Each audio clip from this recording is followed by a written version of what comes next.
घर गृहस्थी की ऐसी कहानी जिसे सुनकर आपके घर में कभी लड़ाई झगड़ा नहीं होगा। समदन जी आपसे काफ़ी घुल मिलकर बात कर रही थी। किस चीज़ के लिए बार बार धन्यवाद मिल रहा था आपको, ज़रा हमें भी तो मालूम हो।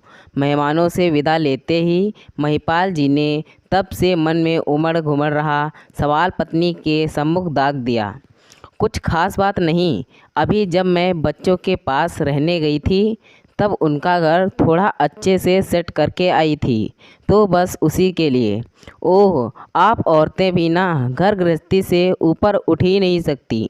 महिपाल जी के मानो मुंह का स्वाद बिगड़ गया हो, ऐसा मुंह बनाते हुए उन्होंने अखबार में आंखें गड़ा दी। उठेंगी कैसे? आप जैसे मर्द उन्हें उठने का मौका दें तब ना।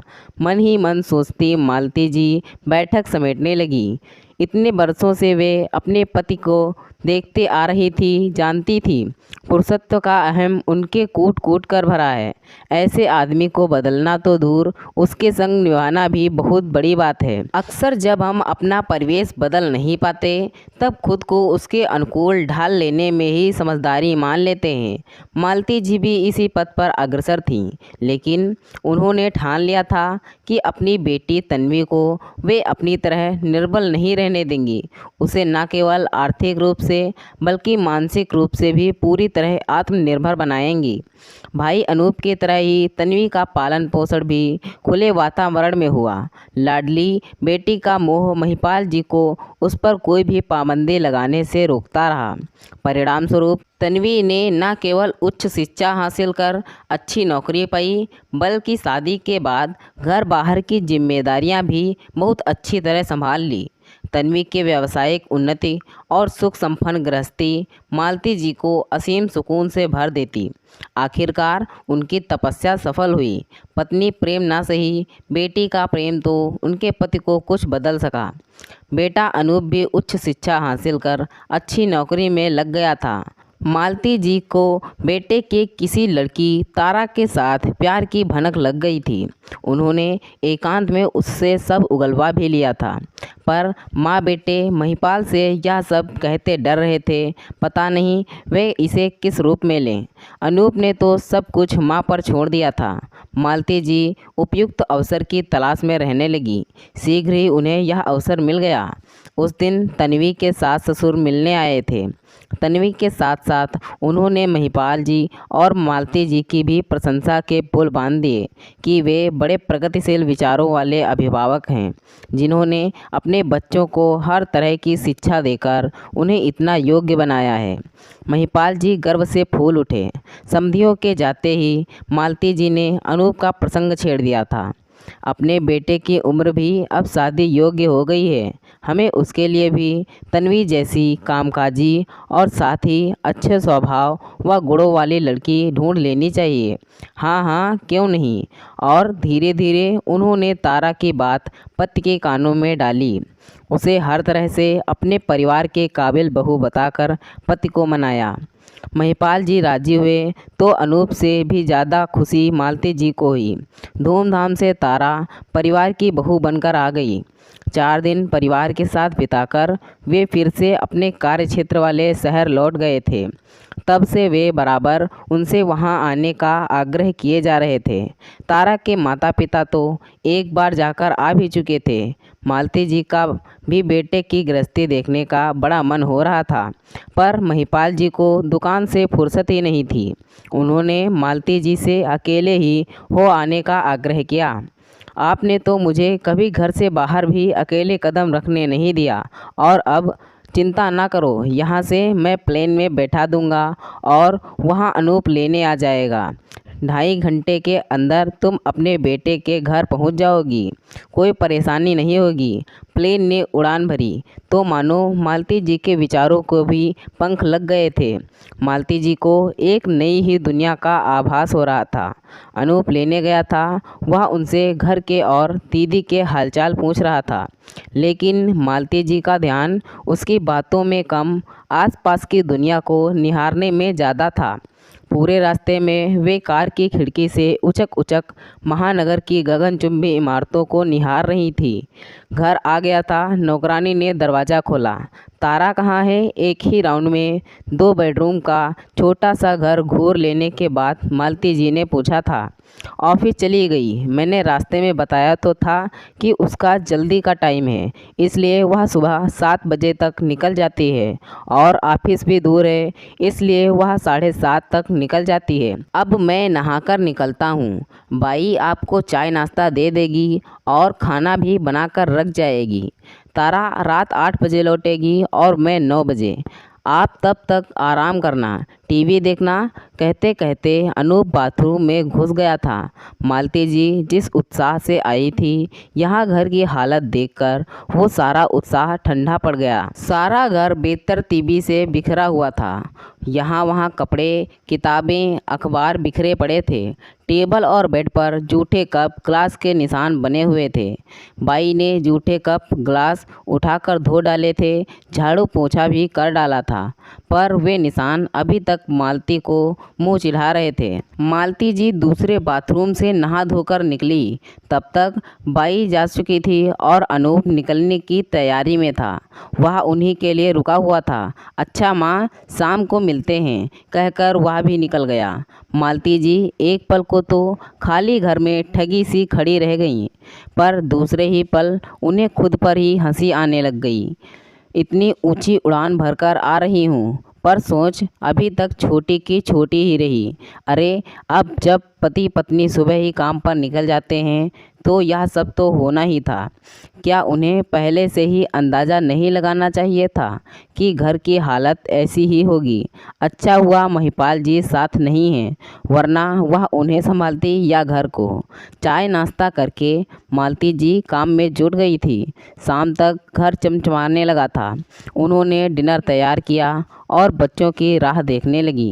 पहले तारा लौटी। उसने मालती जी के चरण स्पर्श किए, कुशल क्षेम पूछी। इस दौरान एक उच्चटती सी दृष्टि सुव्यवस्थित घर पर डाली और अपने बेडरूम में चली गई। मालती जी ने खुद को उसकी जगह पर रखकर सोचा तो उन्हें उसका व्यवहार अटपटा नहीं लगा। वे अनूप का इंतज़ार करने लगी। अनूप आया तो घर का काया पलट देख खुश भी हुआ और माँ पर नाराज़ भी होने लगा। क्या माँ, मैं आपको आराम करने का कह कर गया था, पर आप तो सारा दिन काम में लगी रहीं। अरे कोई बस या ट्रेन में थोड़ी ही आई हूँ जो थकान होगी और आराम की ज़रूरत पड़ेगी। फिर ये सब करने की तो मुझे बरसों से आदत है। अच्छा अब अपने रूम में जा, तारा भी आ गई है, फ्रेश हो ले। खाना खाने का मन हो तब मुझे बुला लेना। खाने के दौरान भी कोई विशेष बातचीत नहीं हुई। खाना तारा ने ही लगाया और समेटा भी। जल्दी ही सब सोने चले गए। मालती जी बिस्तर पर लेटी देर तक सोच विचार में डूबी रहीं। मन ना चाहते हुए भी खुद का आकलन करने लगा था। तारा प्रोफेशनली साउंड है, इसमें कोई शक नहीं था, तभी तो इतनी बड़ी कंपनी में इतने ऊंचे पद पर कार्यरत थी, लेकिन घर गृहस्थी के मामले में कच्ची है। अब यह ज़रूरी तो नहीं कि हर लड़की तन्वी की तरह घर बाहर दोनों ही मोर्चे बखूबी संभाल ले। खुद वे घर अच्छी तरह संभाल सकती हैं, पर बस मात्र वही तो। अपनी इन्हीं कमजोरियों और आज के समाज की बदलती आवश्यकताओं को मद्देनज़र रखते हुए ही तो उन्होंने तन्वी को हर तरह से योग्य और सक्षम बनाया था। उसे अच्छा खाना बनाना और घर संभालना तो सिखाया ही, स्त्री होते हुए भी उसे कुछ पुरुष के क्षेत्राधिकार माने जाने वाले गुण और ड्राइविंग, सेल्फ डिफेंसिंग भी सिखाई। पर तन्वी की माँ कहलाने पर उन्हें जिस गर्व का एहसास होता है, आज वैसा ही एहसास अनूप की माँ कहलाने पर क्यों नहीं हो रहा? इसका मतलब अनूप की शिक्षा दीक्षा में उनसे अवश्य ही कोई कमी रह गई है और उसी कमी का एहसास आज उन्हें खुलकर हो रहा है।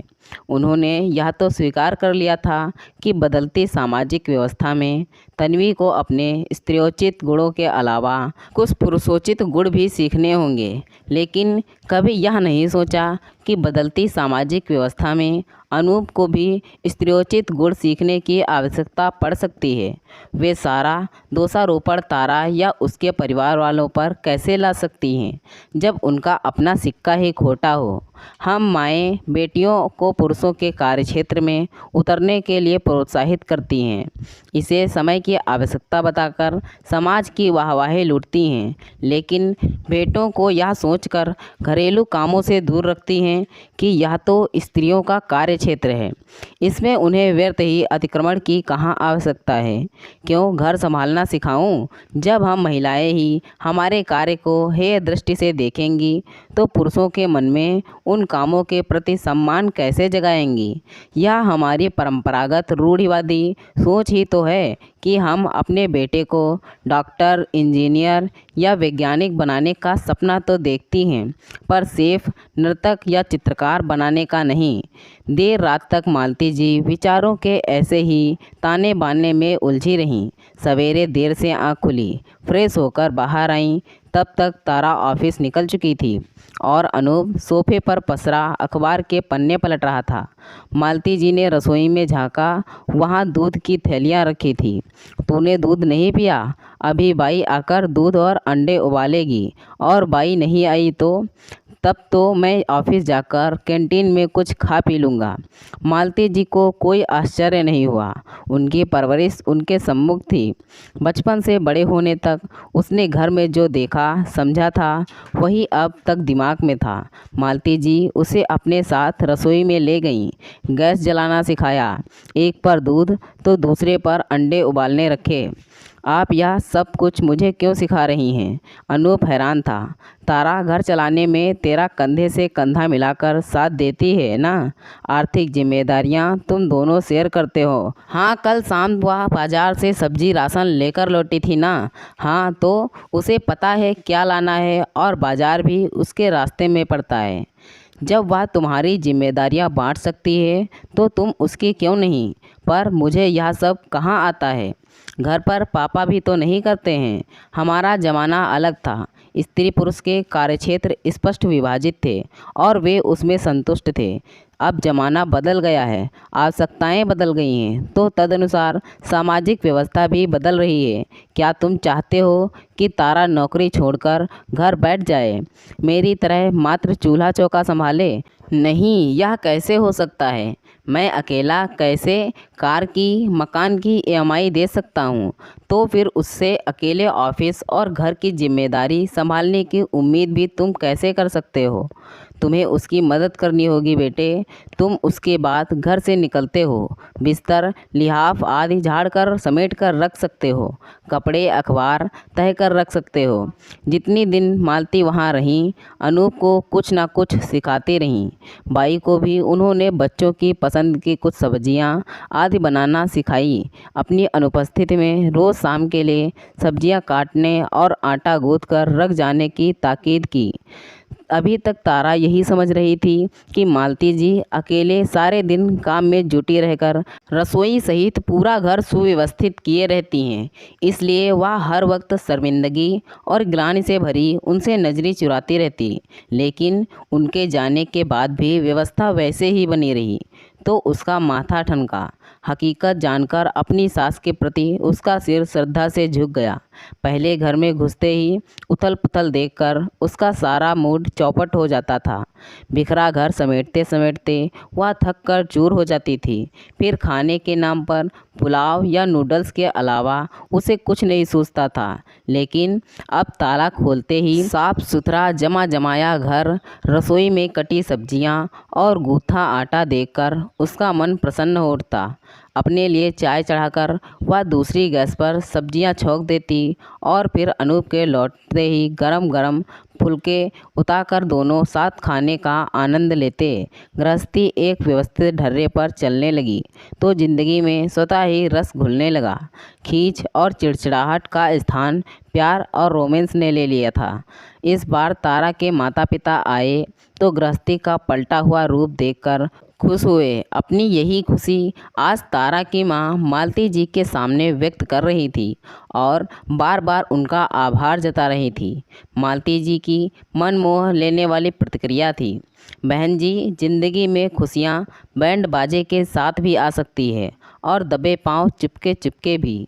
महत्वपूर्ण है खुशियों का आना और बरकरार रहना, बाकी सभी बातें उसके सामने गौड़ हो जाती हैं। तो दोस्तों, यह थी हमारी आज की कहानी। अगर यह कहानी आपको पसंद आई है तो कृपया इसे लाइक करें और कहानी पर अपनी राय देने के लिए इसमें कमेंट करें। दोस्तों, ऐसी ही और कहानियाँ सुनने के लिए हमारे चैनल को सब्सक्राइब करें। धन्यवाद दोस्तों। Thanks for watching this video.